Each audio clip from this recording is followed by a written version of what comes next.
Hello everyone, good evening to all of you. Welcome to my YouTube channel.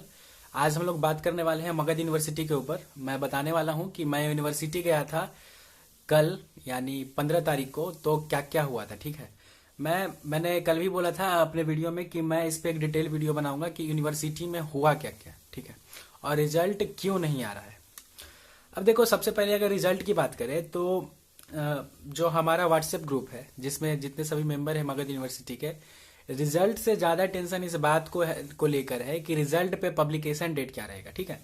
देखो, basically result दोस्त इसलिए नहीं आ रहा है क्योंकि रिजल्ट इन लोगों ने अभी तक बनाया ही नहीं है, ठीक है। और यूनिवर्सिटी मैं मतलब जाके आया हूँ, वहां पे कुछ भी ऐसा हंगामा नहीं है कि हाँ अगले 7 दिन में भी रिजल्ट आने वाला है। बहुत सारे यूट्यूबर्स को मैंने आज देखा है, आज कुछ ज्यादा ही उड़ते रहते हैं वो, मतलब इस तरीके से लाइव ही कर देते हैं, प्रीमियर कर देते हैं कि हाँ भाई रिजल्ट आ गया, आप सब अपना अपना रिजल्ट देख लीजिए, इस तरह से वेबसाइट पे जाइए। अब यूट्यूब को एक चीज लाना चाहिए कि मतलब डिसलाइक के जगह पे एक फैक्टर रखना चाहिए कि हाँ अगर 1000 2000 डिसलाइक हो गया या डिसलाइक लाइक का रेशियो गड़बड़ा गया ना, तो उस बंदे का चैनल या तो बंद हो जाए या मॉब लिंचिंग करने का मौका एक बार दिया जाए उस बंदे को, है ना। ये जरूरी है क्योंकि कुछ लोगों का ज्यादा माथा पगला गया है, हल्ला कर दिया है कि हाँ रिजल्ट आ गया, रिजल्ट आ गया। बहुत तरफ से फोन भी आने लगा कि क्या सच में रिजल्ट आ गया, लेकिन देखो रिजल्ट अभी बेसिकली आने वाला है नहीं। बहुत मैं 80% उम्मीद यही मानता हूं कि जनवरी के लास्ट वीक में रिजल्ट आएगा, लेकिन यूनिवर्सिटी के लोग इतने करप्ट हैं कि हो सकता है कि ये रिजल्ट लास्ट वीक में ना आके फरवरी के स्टार्टिंग में आए या सेकेंड वीक में आए। क्योंकि यूनिवर्सिटी के जितने भी मतलब कर्मचारी हैं, कुछ को छोड़ दो ना, रजिस्ट्रार साहब बहुत अच्छे हैं, उनका जो पीए है वो बहुत अच्छा है, ठीक है। वीसी साहब से भी कोई दिक्कत नहीं है, वीसी भी जहां तक सुनने में आया है, हम तो मिले नहीं उनसे, लेकिन उनका वो भी सही है। लेकिन एग्जामिनेशन कंट्रोलर का जो अभी हेड है, यूनिवर्सिटी के जो डीन है, इतने इतने भ्रष्ट और इतने गजब के अधिकारी हैं जिसका कोई जवाब नहीं है। उनका पता है क्या कहना था जब हम लोगों ने उनसे अप्रोच किया कि सर बैक डेट आप दे सकते हैं कि या नहीं दे सकते, क्योंकि इससे हम लोग का पूरा लाइफ का सवाल है, एक साल ऐसे ही फालतू में वेस्ट हो जाएगा, सीजीएल भर नहीं पाएंगे। तो जब बैक डेट का हमने बात किया तो उनका साफ साफ यही कहना था, हमारे मित्र के सामने उन्होंने यही कह दिया कि आप लोग जाइए, जाके रेलवे पटरी पे कट के मर जाइए, लेकिन हम बैक डेट नहीं देने वाले हैं। तुम लोग जाओ रेलवे पटरी पे कूद के मर जाओ, कट के ट्रेन से मर जाओ, लेकिन हम बैक डेट नहीं देने वाले हैं, तुम लोग का काम नहीं करेंगे, ये हमारे हाथ में होगा, हम फिर भी नहीं करेंगे।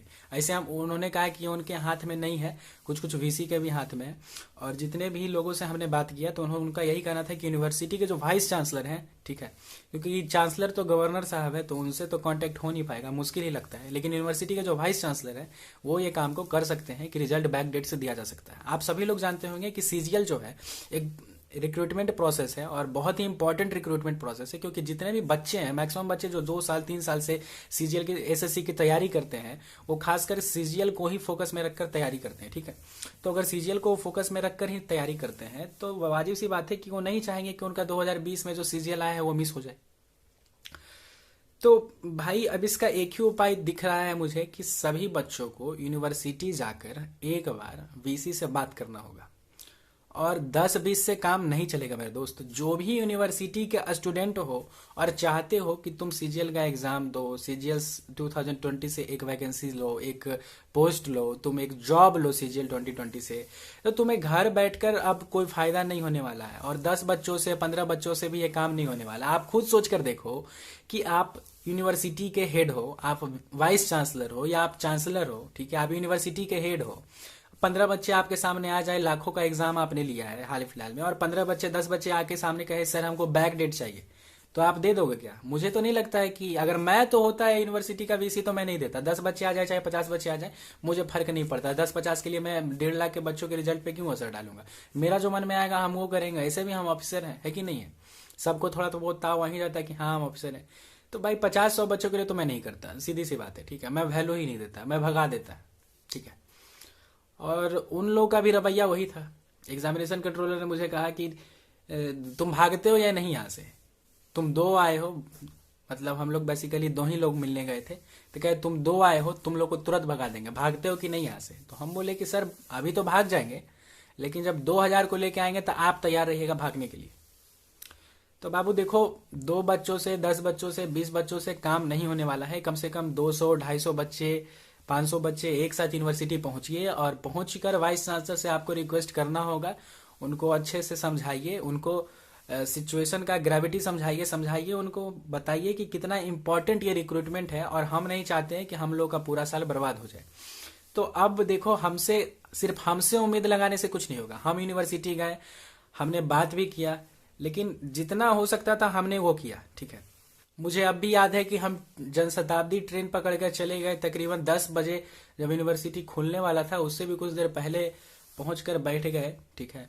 कैंटीन वगैरह में लंच वगैरह किया और उसके बाद 12 बजे सब, मतलब यूनिवर्सिटी के जितने भी लोग थे सब 12 बजे के तकरीबन प्रेजेंट होते हैं। 10 बजे सिर्फ नाम का है, 12 बजे प्रेजेंट होते हैं और 2-2:30 बजे अपने घर लौटना शुरू कर देते हैं, ठीक है। ये उन लोगों का एज यूजल है। जो यूनिवर्सिटी के डीन है, स्टूडेंट वेलफेयर के जो मतलब हेड है, डीन को यही कहा जाता है ना भाई कि स्टूडेंट वेलफेयर के लिए काम करता है, वो क्या कहूँ, मतलब इतना भ्रष्ट आदमी है, दिमाग से भ्रष्ट है, शरीर से भ्रष्ट है, देखने से ही लगता है कि भ्रष्ट है, ठीक है। साफ साफ कहता है कि हम कोई मददें नहीं करेंगे, हम रिकमेंडेशन तक नहीं कर सकते, रिकमेंड तक नहीं कर सकते, उनको हम बोल भी नहीं सकते, ठीक है। ये भी होता है कि हाँ भाई हम यूनिवर्सिटी के अधिकारी हैं, तो मेरा फर्ज बनता है कि हाँ बच्चों के साइड से कम एग्जामिनेशन कंट्रोलर को बात बताएं कि हाँ एक्चुअल में सिचुएशन का ग्रेविटी क्या है, बच्चे लोग क्या चाहते हैं। लेकिन नहीं, हम कोई मदद नहीं करेंगे, हमको पेमेंट आई ना, हम तुम लोग को काहे मदद करें। साफ साफ उनका यही कहना है। और जितने रजिस्ट्रार साहब से हमने बात किया तो रजिस्ट्रार साहब बहुत सपोर्टिव थे। उन्होंने कहा कि आप बाबू, आप लोग लेटर लिख के एग्जामिनेशन बोर्ड को और एक वाइस चांसलर को लेटर लिखिए। अभी तो वाइस चांसलर साहब है नहीं, दोनों लेटर का रिसीविंग भी उन्होंने ही किया और रिसीविंग करके उन्होंने कहा कि हम फॉरवर्ड तो कर देंगे, लेकिन ये काम मुश्किल है, ये हो नहीं पाएगा। हो इसलिए नहीं पाएगा क्योंकि एग्जामिनेशन दिसंबर में हुआ और आप चाहते हैं दिसंबर का ही डेट दिया जाए, 18 दिन के अंदर मतलब डेट ऑफ पब्लिकेशन दे दिया जाए।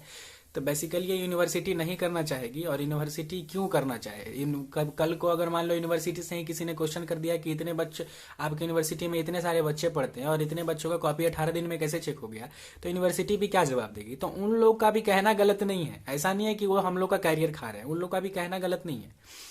लेकिन उन्होंने कहा है कि मतलब पास्ट में भी ऐसा किया जा चुका है, तो आज करना या भविष्य में ऐसा होना कोई आम बात, कोई नई बात नहीं है, बिल्कुल आम बात ही है, ठीक है।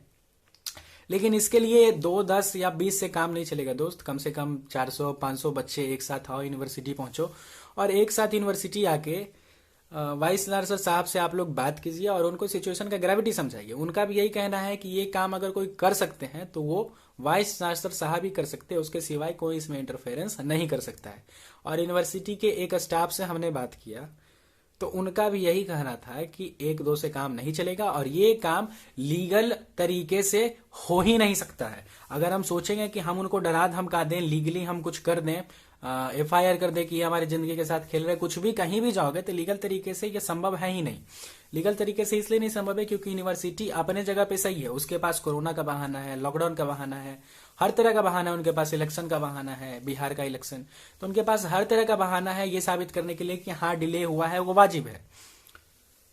एक तरीके से बेशर्म तरीके से यूनिवर्सिटी कह सकती है कि हाँ सेशन 2017 से 20 का है लेकिन हम रिजल्ट देंगे जनवरी 21 में, ठीक है। तो वो आराम से अपना साइड पक्ष ले सकते हैं, उसमें कोई दिक्कत नहीं होगा। ये एक ही तरह से सॉल्व हो सकता है कि हम सभी को जाकर वाइस चांसलर साहब से रिक्वेस्ट करना होगा। अगर आप सोचते हैं कि एग्जामिनेशन कंट्रोलर साहब से जाकर रिक्वेस्ट करेंगे और मान जाएंगे वो, तो नहीं मानेंगे, लिख के ले लीजिए, ठीक है। कारण यह है कि 1 नंबर का भ्रष्ट इंसान है वो। कहते हुए हमको बिल्कुल भी शर्म नहीं आ रहा है। यूनिवर्सिटी के स्टाफ पे हो सकता है कि हम पे मानहानि का दावा भी ना ठोक दे, और ठोकेंगे भी तो हमको कोई दिक्कत नहीं है। जिस तरीके से बदतमीजी से वो बात की है ना, सीधे कहते हैं कि जाके ट्रेन से पटरी से कट के मर जाओ, हमको तुम लोग का 1 साल का पूरा 100 साल का भी चिंता नहीं है, ठीक है। तो जिस तरीके से उनका लैंग्वेज था हमको तो बिल्कुल नहीं पसंद आया, ठीक है। इस तरह से बात नहीं करना चाहिए, समझना चाहिए कि हाँ भाई कोई सामने वाला बंदा आपसे कह रहा है तो भी ग्रेजुएशन का स्टूडेंट है। आज आप उस पोस्ट पे हो सकता है कि कल वो पोस्ट मेरा ही हो, हम ही से में से किसी एक का हो, ठीक है। तो इतना भी ज्यादा किसी को नवाब नहीं बनना चाहिए। हम लोग अब NC LKG के बच्चे नहीं रहे, ठीक है, ये समझना चाहिए ऑफिसर को। खैर वो अलग बात है।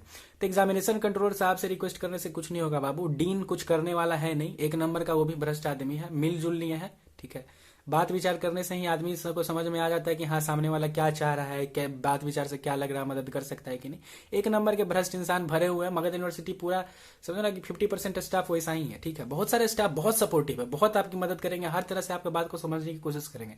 खासकर आप लोग रजिस्ट्रार साहब के पीए से मिलकर देखिएगा, मतलब स्टाफ हो तो वैसा, ऑफिसर हो तो रजिस्ट्रार साहब जैसा, ठीक है। उनका काम करने का तरीका, उनका बोलने का तरीका, सिचुएशन समझने का तरीका, और भी 2-3 को हमने मदद करते हुए देखा, तो रजिस्ट्रार साहब एक नंबर है, कोई दिक्कत नहीं है। हो सकता है आप लोग उनके पास जाएं तो उन लोग उनसे एडवाइस भी लें, ठीक है, वाइस चांसलर साहब से मिलने से पहले। और आप लोग जल्द से जल्द कोशिश करें, ठीक है, कि एक तरीके से समझो ना कि मास में जमा हो, और मास में जमा होकर जल्द से जल्द, इनफैक्ट मैं तो कहता हूं कि हम लोगों ने जैसा डिसाइड किया है कि हम लोग मंडे को जा रहे हैं, ठीक है, मंडे 18 तारीख को हम लोग जा रहे हैं यूनिवर्सिटी एक बार फिर से, और जरूरत है मास संख्या में बच्चों को आने की मगध यूनिवर्सिटी डायरेक्ट, ठीक है। आप अगर एक आ रहे हैं ना तो आइए आप एक, लेकिन कोशिश कीजिए कि आप 5 और लेकर आइए, यह जरूरी है। और जरूरी इसलिए भी है क्योंकि अगर आप आज पीछे रह गए तो समझ जाइए कि आप हमेशा पीछे ही रहेंगे। मैं आपको उदाहरण बता देता हूं, मैं 2016 में 12th पास किया था, ठीक है। केवल 2 दिन के कारण मैं 2016 से 19 वाले सेशन में एडमिशन नहीं ले पाया।